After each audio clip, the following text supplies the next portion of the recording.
This face belongs on the tizzy.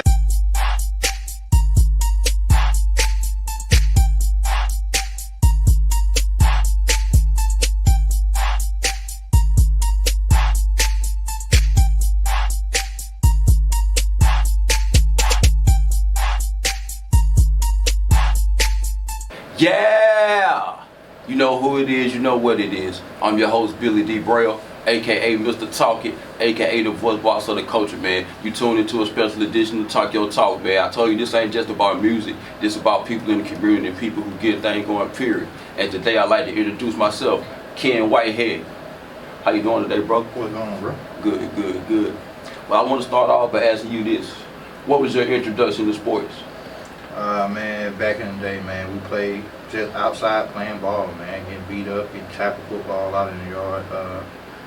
Then one day my mama just signed all of us up for rec ball, man. Mm-hmm. We just, when I was in like third grade, from that point on, just took off. Just took off. Give everybody a rundown of the sports you played, that you played growing up, and and tell them which one was your favorite also. Man, I played basketball, played football, ran a little track. Football was my passion, man. Football. It was just something natural, something easy. I played basketball because that's what we did. I mean, it was natural and easy, but football was just a little more fun to hit. Yeah. I figured that's why I eat it, and that's what I wanted to do long term, so that's why I put out my engine too. Okay, good talk, good talk. Well, let me ask you this, describe your path for how you became a personal trainer.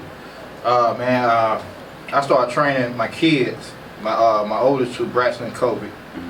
And kind of trickled down to Kobe friends and Braxton friends, and we started a travel ball league with Coach Scott for Braxton. And then we built off that. So from that point on, it was like, they was Braxton in 7th grade. We just built off of it and kept going, and I just started training, man. From that point on, just kept training kids and kept going, man. It was just something. I had fun doing it, and just to see the kids. You developed a passion for it and you started and you got more involved with it. Yeah. Okay. Well, tell us about phenom training and what was your motivation for the birth of that? Oh man, I got tired of our kids running up the road to train. Good answer. So more kids down there. I wanted to put this area on display. I got tired of us getting bypassed on scholarship offers and us getting treated like we didn't have no talent as when I can go down the list and name you a bunch of ballers. If you want to look up your history, 70s and early 80s, man, we had D1 talent coming left and right from both sides of town. So I just want to get back to getting these kids exposed, getting these kids looked at, and figure that why drive 45 minutes to an hour and a half when we can do it down here, and I got the same knowledge and the same passion, and I can get our kids better opportunities, man. So that was my purpose. My purpose is, get as many kids the opportunity to play at that level and continue their education. Good talk, man. That made a lot of sense, man. That's a good point, a good perspective, and that started the passion right there. Yeah. So, in your opinion, what's a good age for a kid to begin working with a personal trainer? That's a tricky one. Because you got some kids who 6 years old, but they pretty athletic. I say, man, somewhere around 3rd, 4th grade, man. Kind of let the kids have fun when they 5, 6, 7. See do they really want to do it, and from that point on, man. I don't want to say kid 4 years old tell them start training. Because the passion might be a little different. It might be more of a parental thing, then the kid really want to do it. So let them kind of, you might want them playing football, they might turn around and be a soccer player. Or you might think they this type of player, they let them find out their sport, and you'll know personally, like, this is what my child does good and natural. Not like, oh, okay, well, I got him doing this and this. So it's kind of, this is kind of hit and miss with that. You just kind of got to fill it out, man. And then once you see that they pretty good at whatever sport they trying to do, then kind of put your energy in that and go from that point right there. Okay, good talk. So let me ask you this, describe the feeling you get when you see one of the kids that you train on the field and you see your trainer transitioning and making them into a better athlete? Describe how they make you feel and the feeling you get. Man, it's like I get the chill bump because you see them, and you know you might have worked on this for 2 months, and it just hit natural, and it might. And I got a few kids that did it last year and years before that, so it feels good. I don't want to take no. I don't try to take all the credit because they work at school and they work with their coaches at school, and you know the coaches put a lot of energy into game plans and stuff like that, so they help put kids in a position to be successful. My job is when we in that position to make moves, everything's natural. We're not thinking, we just naturally flowing through what we're doing. So to see a kid do that, man, it give you chills bump, and it make you, you know, they give you a little more drive, a lot more like, man, you know, you see a kid. That's what type of reward itself. Like beyond cash reward. That's a whole different type of reward that you can't put a price on. Right. It's bigger than that. Yeah. So I also know you've been involved with coaching too. Which one do you enjoy more? The coaching part of the sports or what you doing now as a trainer? Woo. I like both, man. I like both. I don't want to. I don't want to. I love coaching because both of them similar. I coach and train at both spots at Vietnam and Athens Academy. To see the kids from either one translate what you tell them to do and how you worked on it, it's the same feeling. So I mean, if I see one of my kids that I coach at ACAD and we been working on something all week and they read it right and hit and make the play, I get the same excitement as if the kids send me a clip. Like, man, we just worked on this, boom, boom, boom, and they bust one for 80. Right. So I get the same passion, man. I get the same type of feeling. So I like both of them the same. Okay, good talk. So also, let me ask you this, because you know a lot of times I talk to people about hip hop, and I know what hip hop means to me. What does sport mean to you? It means a lot, man, because it gave me the opportunity to do a lot more than, you know, and go a lot more places than I would have by myself. So that's why I like sports. You know, it creates opportunity for kids and people around us. So it hit me a little different, kind of like, you know, how hip hop is to you. So that's why I look at it a whole lot different, because I seen what it can do, and I saw it change lives for people around here and other places. Okay.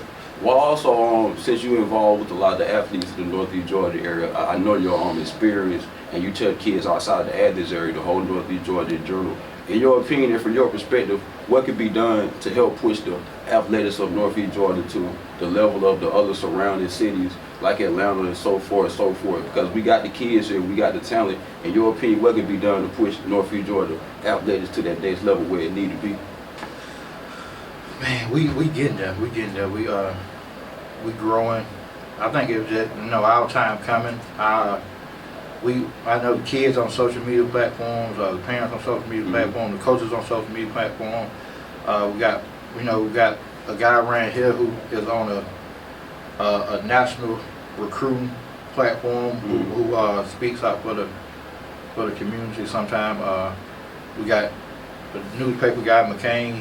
He's doing pretty. You know, so we got people around here promoting us and putting us out there to show that we got talent in Northeast Georgia from all around. But we just got to keep being consistent, man, and keep pushing and keep putting ourselves on Front Street and using social media as this area, this school, this area. Like, we got a bunch of talent around here, man, and it's getting noticed finally. You know, we got 3 or 4 kids over here at Clark with offers and Cedar with offers, and so the whole area. What Fleming just did at Florida. Yeah. You got Palan who's going to create his own opportunity. You got my son out there in Arizona.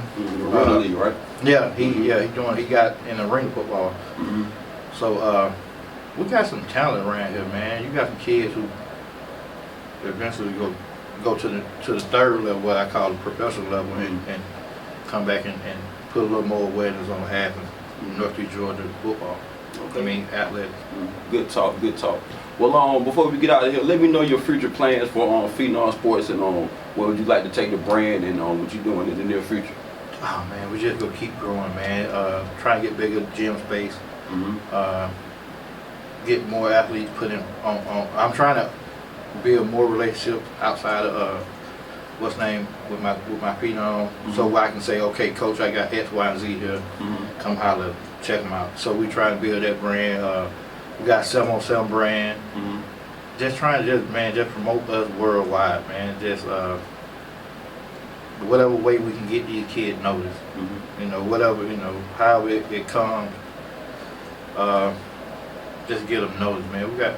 Right now we got a few kids at some Power 5, so we're getting a little more notice, and we got the kids with some offers, bunch of Power 5 offers. So my goal is just whatever I can do to get more awareness on not so much a Phenom brand of just the training and the kids in this area, man. I think my brand itself will blow itself up if we just stay the course, man. Just keep being consistent and keep grinding and keep putting the athletes out there and get offers. So. Okay. Well, before you get out of here, man, I ain't gonna hold you too long. I just want to, man, give some advice to the future athletes out there, man. Man, education, dude. Grades. You know, don't get ready for the opportunity to be ready. So when the opportunity comes, man, it's like, I think a lot of times, man, around here, we got some kids, the opportunity presents itself and they ain't ready. So be ready, good grades, make sure you update on your test scores, all the little stuff that you think don't matter. And decision making, man. Decision making, because it's so easy to get in trouble nowadays around at this age. You know, one little slight thing can mess up your whole career. So grade, decision making, be ready for the opportunity. Don't get ready when the opportunity comes. Be ready. Be ready. Yeah, so you can. So when it comes, I can take advantage of it. Good talk. Well, man, I want to tell you, man, I really appreciate you sliding by here, man, and you know, dropping some knowledge off, man. You know, I just really wanted to give you flowers on what you're doing, man, because what you're doing is needed in the community, man. You know, and whatever I can do to get it out there, man, to spread the word, man. You know, I just want to let you know that's why I brought you through, man. I appreciate it for real. All jokes aside, like, you know, I appreciate the love, man, and sometimes I feel good to get noticed a little bit. That's what it's about, man. Well, as always, man, I'm your host, Billy D. Braille, a.k.a. Mr. Talk It, a.k.a. the voice box of the culture, man. Another installment of Talk Your Talk, man. I want to shout out and thank my guest, Ken Whitehead. Everybody out there will be good till the next time. Yeah.